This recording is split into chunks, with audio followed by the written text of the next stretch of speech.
Well, we're in this series titled Revolutionary, and my hope, my prayer for every single one of you is that at some point along this series that you'll have a sudden, complete, marked change, that you will have a revolutionary moment.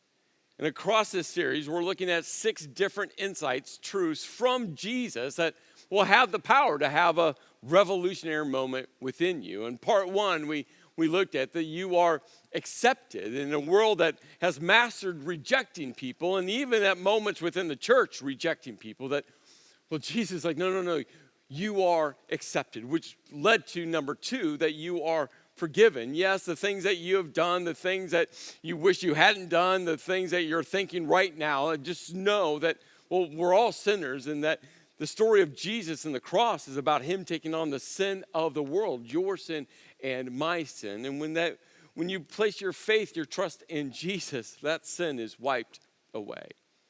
Well, that led to part 3, that you are valued, that you are. And again, even in a world that screams you're not, and maybe you scream to yourself that you're not, you got to hold on to the fact that you are created in the image of God, that you are valued. And all 3 of these together, you are accepted, forgiven, valued, leads to this 4th one, that you are important. And here's an amazing thought. The more you understand how accepted you are, forgiven you are, valued you are, the more you grasp that, the deeper that goes within you, guess what?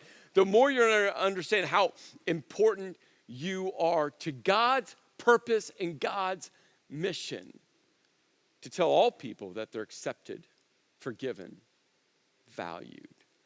Well, where we're going to go, I can't wait to get to. Here in a few moments, it's going to be encouraging and exciting. But, where we're going to start is a little less encouraging, a little less exciting. You see, the starting place, let's just start. Judgment. There's going to be a day and time where God will judge all people. And I don't know for you, maybe just hearing the word judgment, especially in the church context, is giving you, the chills right now, not the good chills either. Maybe your hands are getting a little sweaty, you're getting a little twitch going. Why? Because you think about back to that moment as a child, hearing that preacher, that priest yelling and screaming about God's judgment. And maybe for you, every time you think about God's judgment, it's just wrapped in hellfire and brimstone, and that's your image, that's your picture of God as judge God. I don't want to minimize God as judge. His judgment is coming. God, a righteous, a holy, perfect God, will judge all humanity. But what I do want to encourage you with, instead of wrapping God's judgment with hellfire and brimstone, maybe you wrap it with something much different. You see, when I think about God as righteous, holy, just God, judge, you see, I wrap it with his love and his patience. The moment sin entered into this world, God set into motion his loving plan that included sending his son to this earth to crawl up onto a cross, to take on the sin, your sin, my sin, to die. Why? Because he loves you. I think about God's plan the moment sin entered into this world, the amount of patience and self-control that God has pulled his judgment back. For thousands and thousands of years, God's master plan to draw all people to him to the point of sending his son to this earth. The amount of patience that God has right now. Why? His desires for all people to have the opportunity to place their faith or trust in his son, Jesus. You see, when I think about judgment, I think about God's love, and I think about his patience.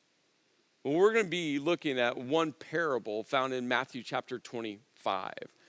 And what's interesting in Matthew 25, there's actually 3 parables that Jesus tells, but we only have time for one.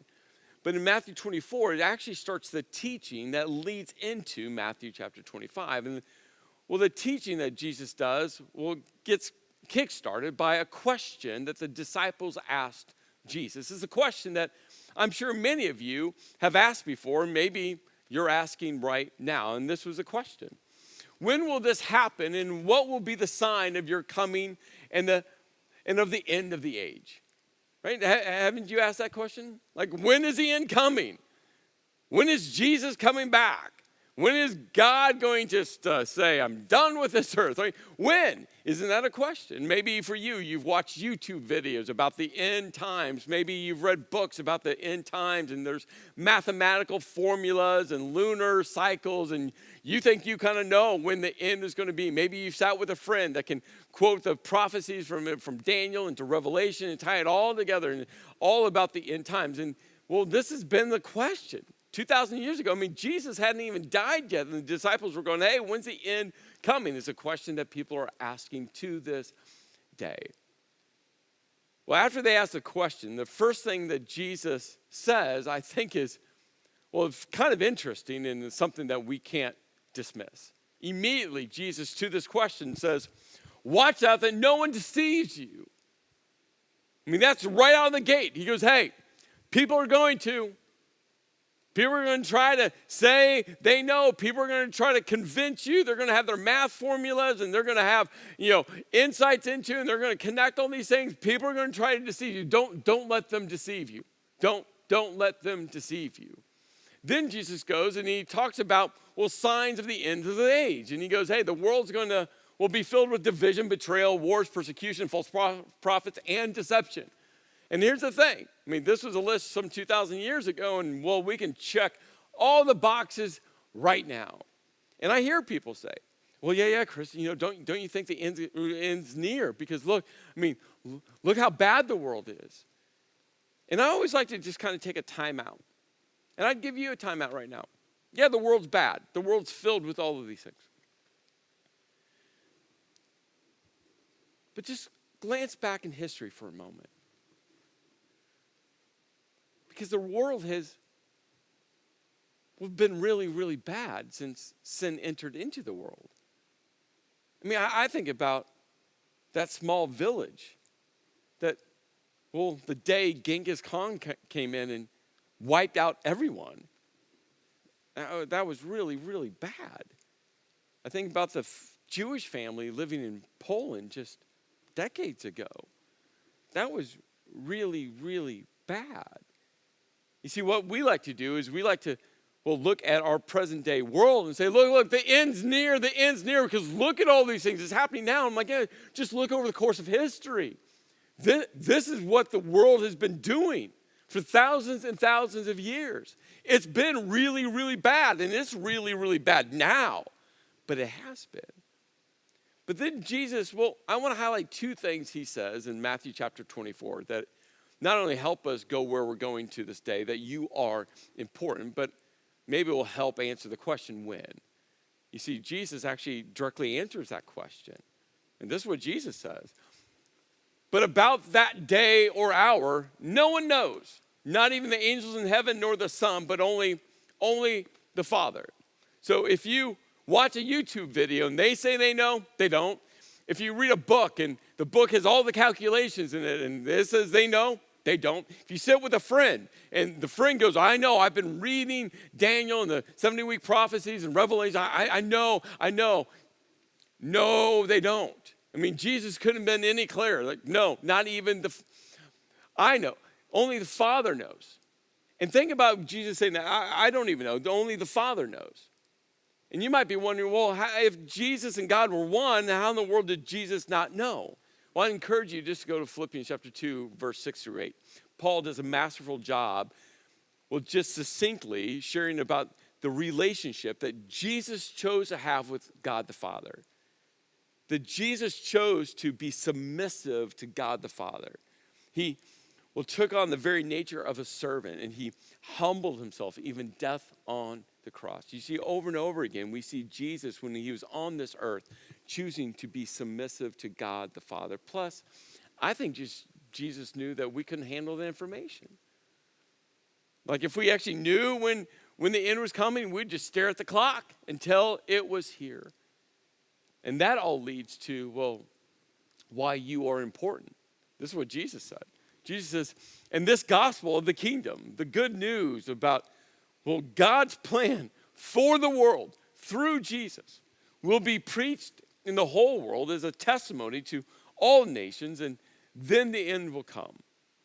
God, a loving, patient God, is waiting as long as he can for everyone to hear about Jesus. And that's why you are important. And then Jesus, he tells these three stories, these three parables, fictitious stories with a spiritual insight and a spiritual truth.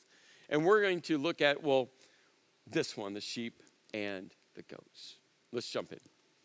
When the Son of Man, and that title is one of Jesus' most favorite titles for himself, when the Son of Man comes in his glory, meaning resurrected King Jesus. John writes such a beautiful description using earthly words, earthly framework for what he was seeing kind of in the divine realm. In Revelation chapter 1, this picture of, the eternal King Jesus coming back in all of his glory. You should read it. He says, hey, when he comes in his glory and all the angels with him, he will sit on his glorious throne. This is the judgment throne. And then he says, all the nations, this is all people around the world will be gathered before him. And he will separate the people one from another as a shepherd separates the sheep from the goats.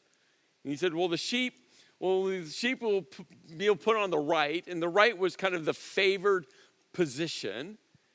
And he said the goats will put on the left.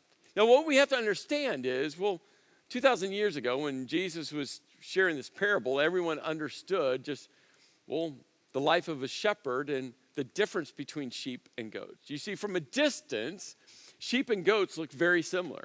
I mean, if you just looked at all of them in the field, you really couldn't tell the difference between the two. But they were very different. You see, a goat's wool was a lot more coarse, and so sheep's wool actually fetched a much bigger price. And how you cared for sheep and goats were completely different. And goats hated cold weather, and so at the end of the day, shepherds would have this big, long wooden chute, and they would bring all the sheep into it one by one, and the shepherd would sit at the end, and there'd be a gate, and the shepherd would sit up on top, and as they came close, he would move the sheep into one pen and the goats into another. And this is the image that Jesus is painting. And he said, the king, and this is the only time Jesus actually referred to himself as a king. So Jesus is taking this parable, this fictitious story about a shepherd, and now he's inserting the king. And for the Jewish audience, this would have got their attention. You see, King David was a shepherd that became king, and that the Messiah would come from that lineage. And so everyone would have been leaning into, this parable as Jesus brings in the illustration of a shepherd and a king. And he said the king would look to his right and he would say, come, you who are blessed by my Father, take your inheritance, a kingdom prepared for you. And since the creation of the world, from the beginning of time, hey, here you go. For I was hungry and you gave me something to eat. I was thirsty and you gave me something to drink. I was a stranger and you invited me in. I needed clothes and you clothed me. I was sick and you looked after me. I was in prison and you came to visit me. And think about the story. I mean, the king said, well, I was hungry and thirsty and I was a stranger and I needed clothes and I was sick and I was in prison. It's like, no king would have those needs. And the righteous.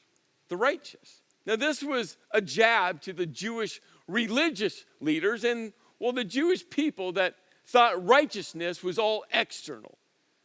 You see, what was going on, and this is a danger for all of us to this day, is what's going on is if you acted righteous on the outside, externally, right, then you checked all the boxes. And what Jesus is going to do is, redefine what righteousness really looks like. It's not about how externally you act or the boxes you checked. It's so much different. And Jesus said the righteous, the real righteous, the true righteous people that are right before God, the righteous, well, they will answer, hey, Lord, when? Because they understand this picture. The king? When did we see you hungry? When did we see you thirsty? Well, when did we see you a stranger? When did we see you needing clothes? When did we see you sick? When did we see you in prison? Like, hey, you're the king. You're provided for. You have no needs. When? And the king will reply, truly I tell you, whatever you did for one of the least of these,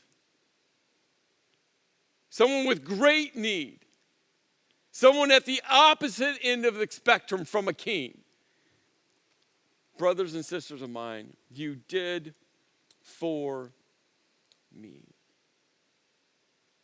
And then the king will turn to the left and say, depart from me, you who are cursed, into the eternal fire prepared for the devil and his angels. And the king will say to those on the left, I was hungry and you didn't feed me, and I was thirsty and you didn't give me anything to drink. I was a stranger and you didn't invite me in. I needed clothes and you didn't give me clothing. I was sick and nope, you weren't there for me. I was in prison. Nope, you didn't come visit me. You didn't help me at all. And well, they will reply, Lord, when did we see you hungry or thirsty or a stranger or needing clothes or sick or in prison and did not help you? And the king will reply, truly I tell you, whatever you did not do for one of the least of these, you did not do for me. And then Jesus, he brings this story to a not so comfortable close. And he said, then they'll go away to eternal punishment, judgment. But the righteous to eternal life. Now, there's something we got to be very, very careful with.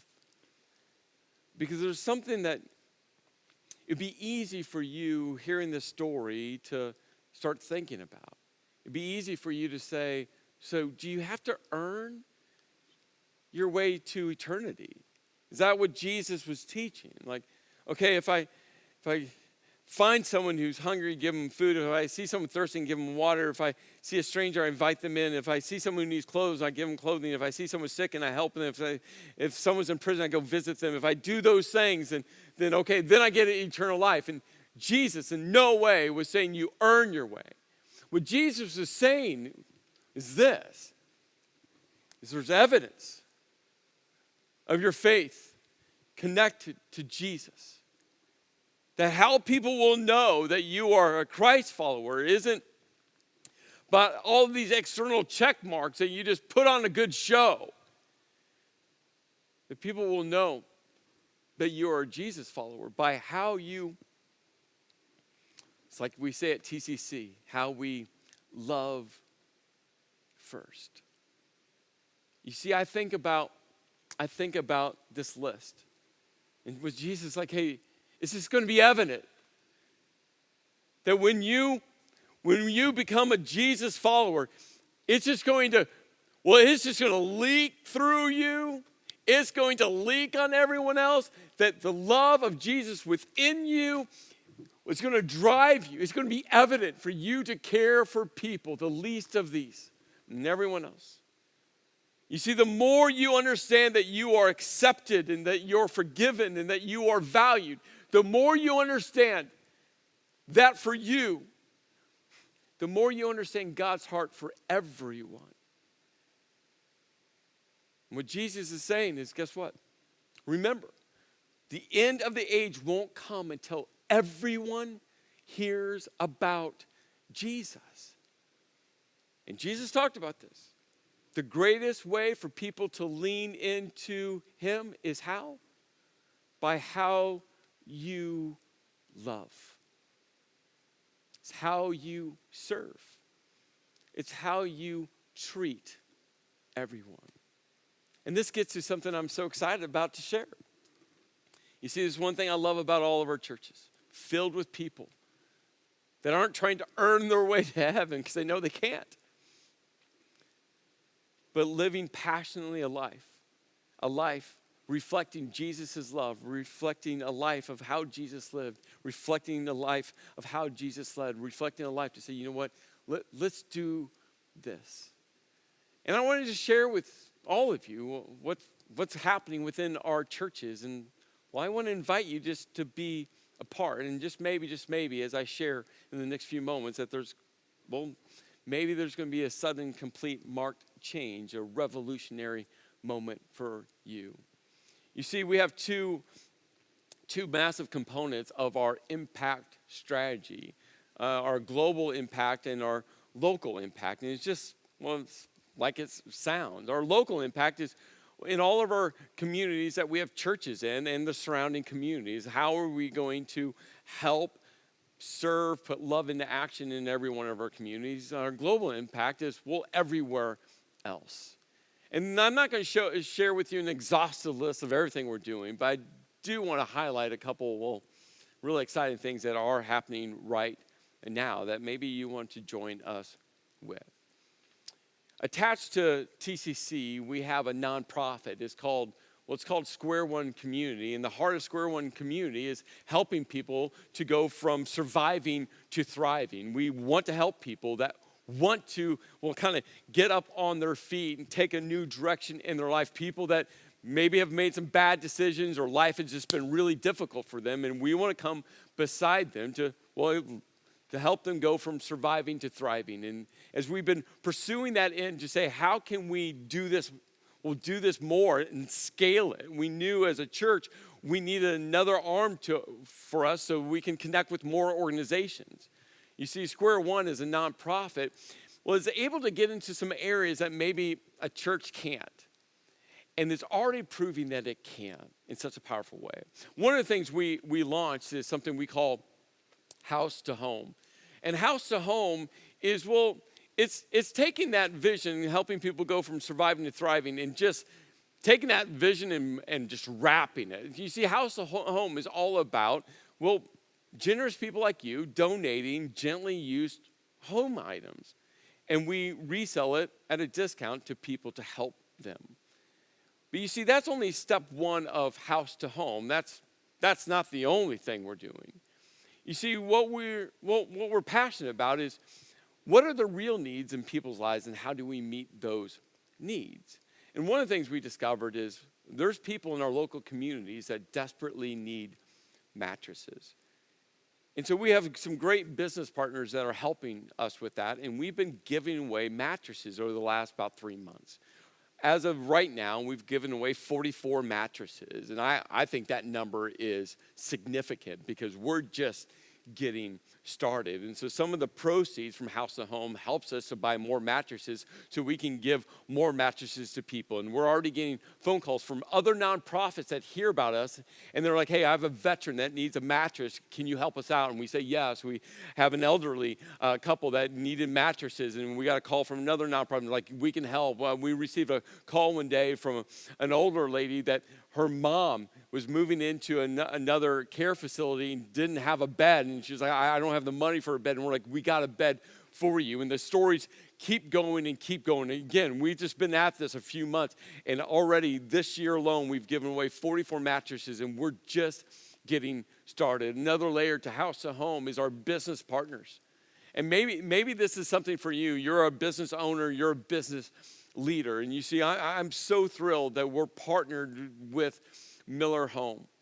Pam Miller, the owner of Miller Home, her heart beats to help people in local communities to go from surviving to thriving. And so she came to us and she was like, hey, can we give mattresses away? And part of her business is to help donate mattresses to House of Home so that we can give it away. She's financially, through Miller Home, helping Square One launch more and more House of Homes across all of our communities, because what we want to do is put one in every community that we have a church at right now, and future communities that we want to launch more churches. And so she's leveraging her business to help impact the lives of people.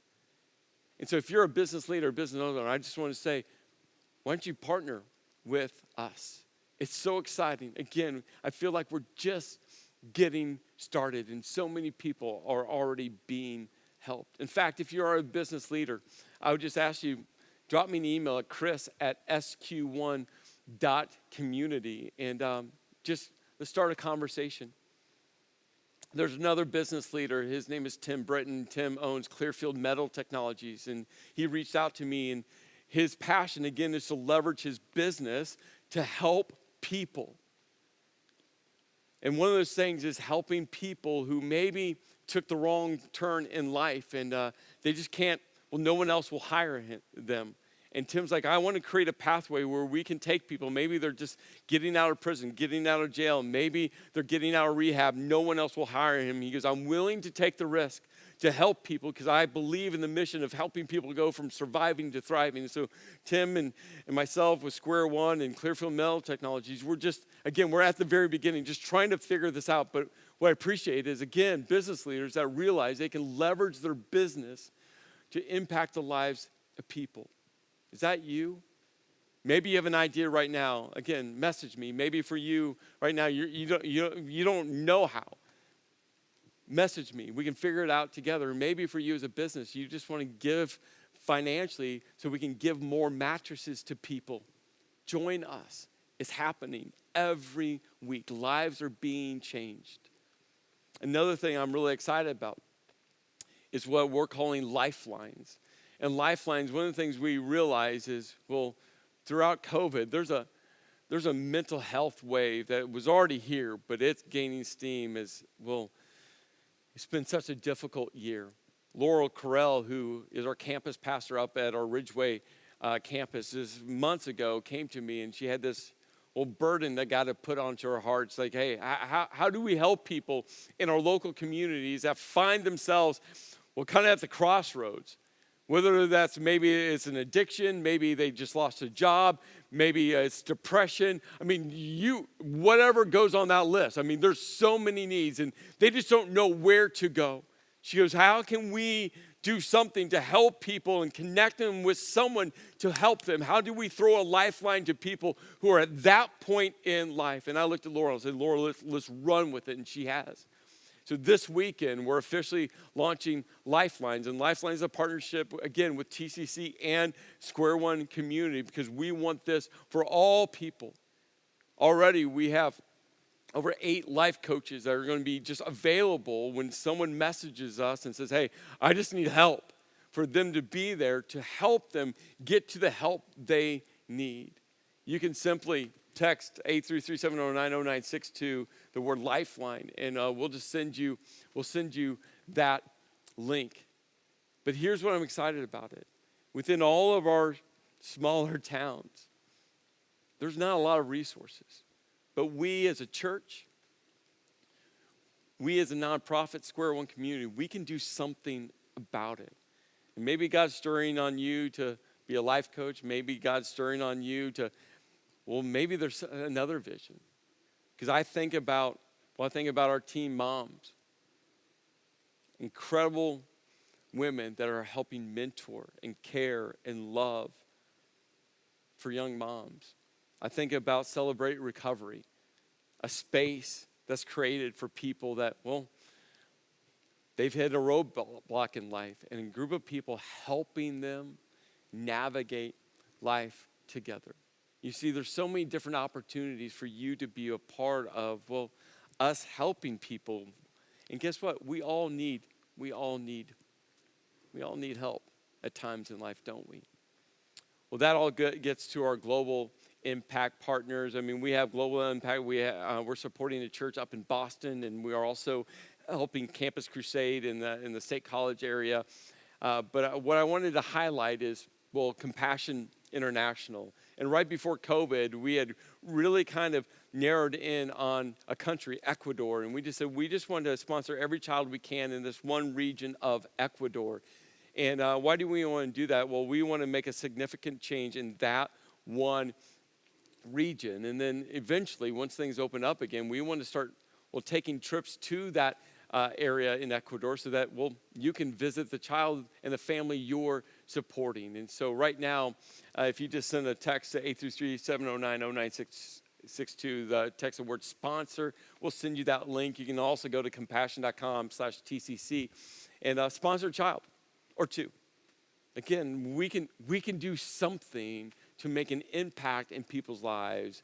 And again, just know that as soon as we can, we're going to start taking global impact trips to Ecuador so we can just pour our resources and our love into that local community. And in fact, my prayer is that for some of you, you're going to be on that trip, being able to meet the child that you've sponsored and build a relationship with them. I don't know.